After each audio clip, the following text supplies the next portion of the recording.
What you're looking at here, fuel trim data, the ability of the computer to adjust the air-fuel ratio, okay? That plus the idle air control information, okay? First they give you the engine speed, the desired RPM, okay? And then the third thing they're going to give you is the IAC position. Now I know for a fact you got a question on one of your OCAs with regard to idle counts, things like that. What are the counts off of the thing? We're sitting here idling, it's a V8. We're idling at about 650 RPM.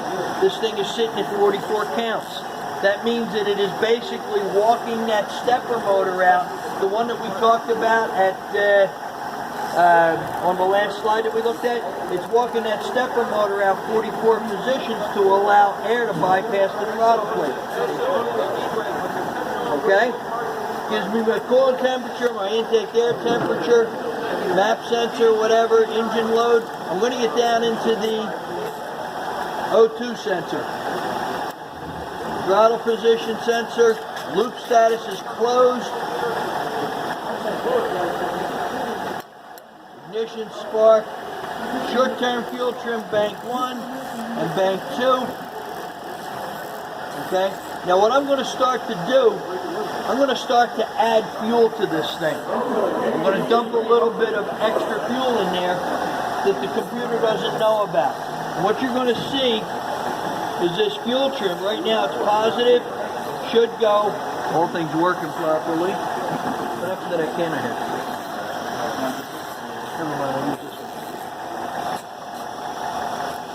Should go negative as the computer starts to burn this, as the engine starts to burn this, and the computer adjusts accordingly.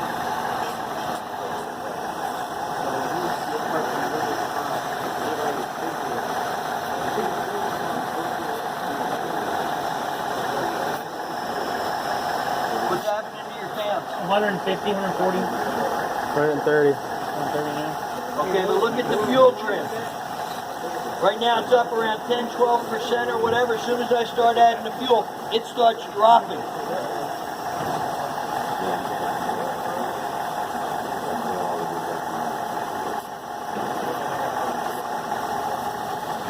Yeah, start dropping. Okay? Stalling to the point, I mean, you saw how much I was spraying in. Okay? Getting to the point where it'll almost stall because it's getting too much fuel.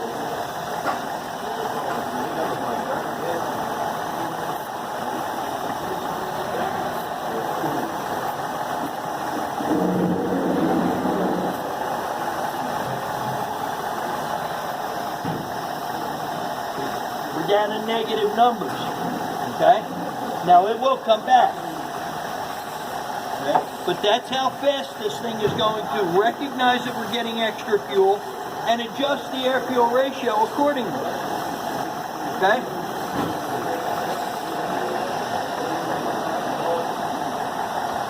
Plugging that in is going to reduce the fuel pressure, so my numbers are going to change again.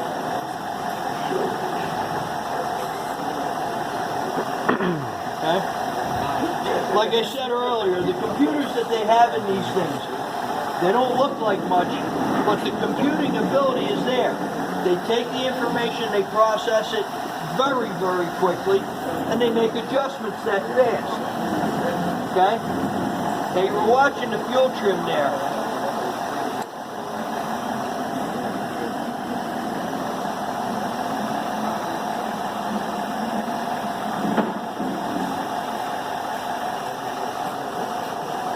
Okay, the field I have highlighted right now is giving you the injector pulse width in milliseconds. At idle, it's showing on bank 1, which is the forward bank, 2.6 milliseconds. Bank 2 is the rear bank. That's at about 2.8 milliseconds. Okay, now we're going to do the same thing from the standpoint of adding fuel. Okay.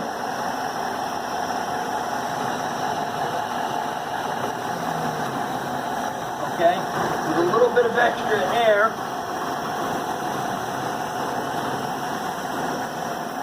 we'll let that stabilize. So I'm at about 2.5 milliseconds, 2.4 milliseconds, something like that.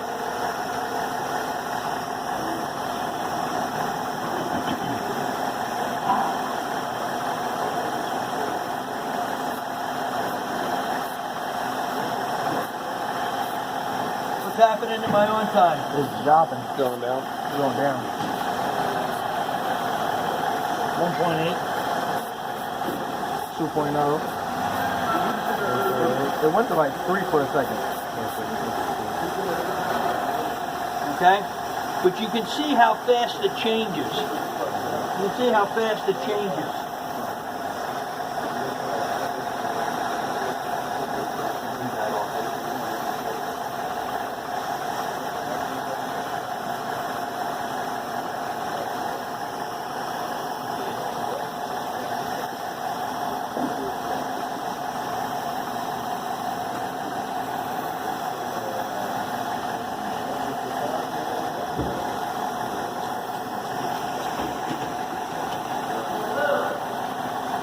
Okay, what do you guys know about O2 sensors?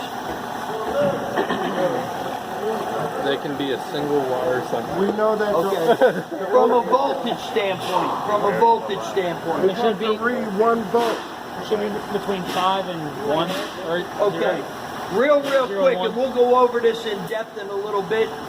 Not today, but probably maybe tomorrow, whatever. When you look at an O2 sensor, if it's a pure O2 sensor voltage, the midpoint is about 450 millivolts. If it is below that, the engine is running lean. If it's above 450 millivolts, the engine is running rich. Okay? Getting a lot of fuel. Now, that bounces around quite a bit. You take a look at this voltage that I have highlighted. 1 minute it's around 34 millivolts. 1 minute it's up above 800 millivolts. It is all over the place. And that tells me that it's a good sensor. That tells me that it's a good sensor. The faster it changes, the better it is. Okay? The faster it moves back and forth, the better it is. Okay? Now, what I'm going to do is, again, I'm going to start adding fuel to it. You should see that go up around 800 millivolts, something like that. And as long as I'm adding fuel,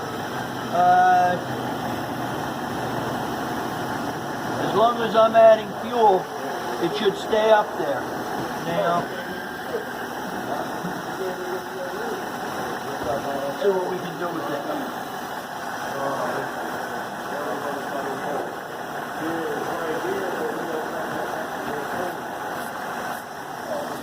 Those jumps are going up. Hold up. 900. It went 990, 985. That's good. Alright. And the minute I stop adding the fuel, Right back to normal. right back to, well, not back to normal. It's down around 0. Because it was used to getting all that fuel from that source. The computer shut down the injectors. Okay? This is what they call the adaptive fuel strategy. Okay? When you are in closed loop, the computer is going to see, it's going to monitor how much hydrocarbons are in the exhaust, compare it to what it should be, our expected fuel ratio, and adjust the injectors accordingly. Okay? This is how fast it does it. Okay, now you saw how quick that thing reacted. I sprayed and it was right there. Okay? The computers in these things are incredibly, incredibly fast.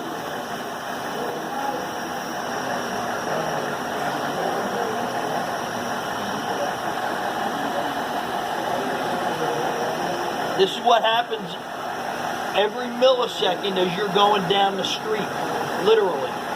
Okay, these computers are constantly making adjustments. Questions about what's going on as far as extra fuel, things of that nature. It's important. Everybody's good? A long-term fuel trend should look at like 0.45 volts, right? No, depends on the car and how it's monitored.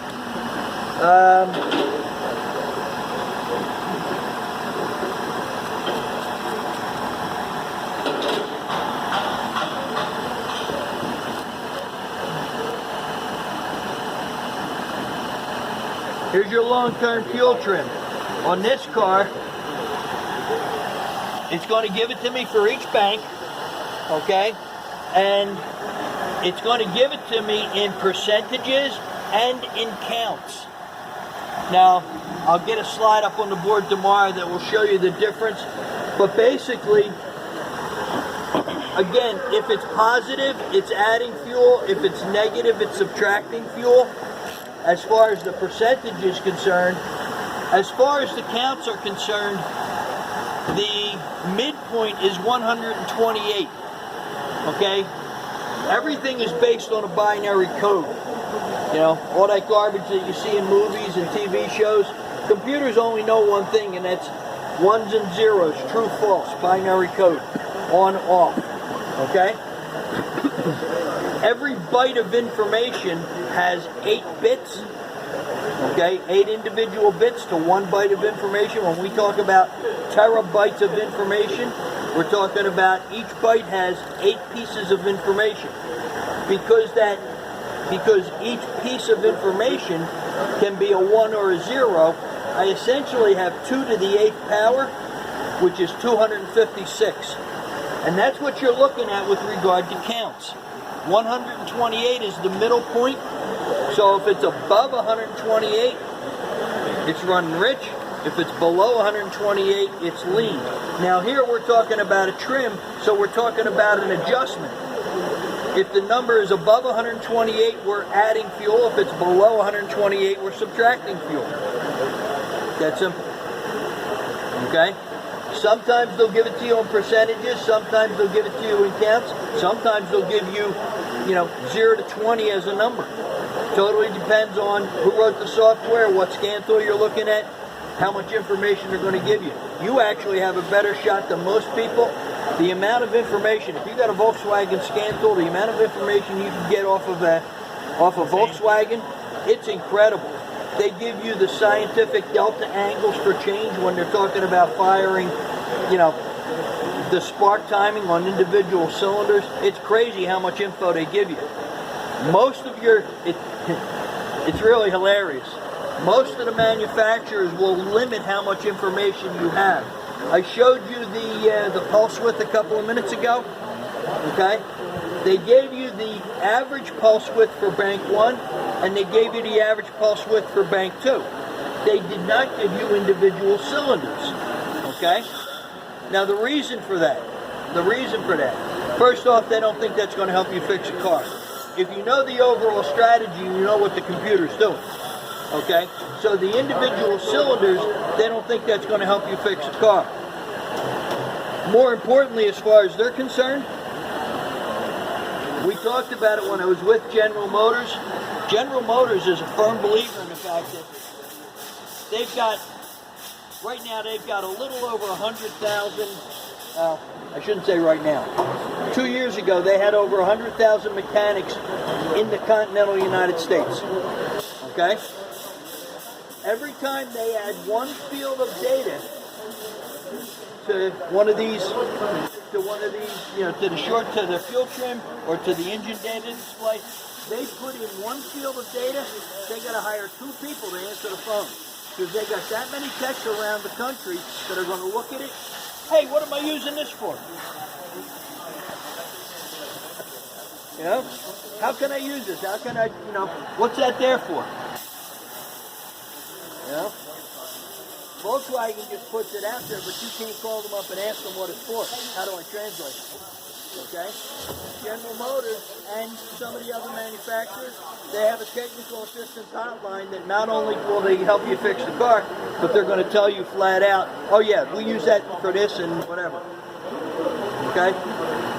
Any other questions? No, you can put it.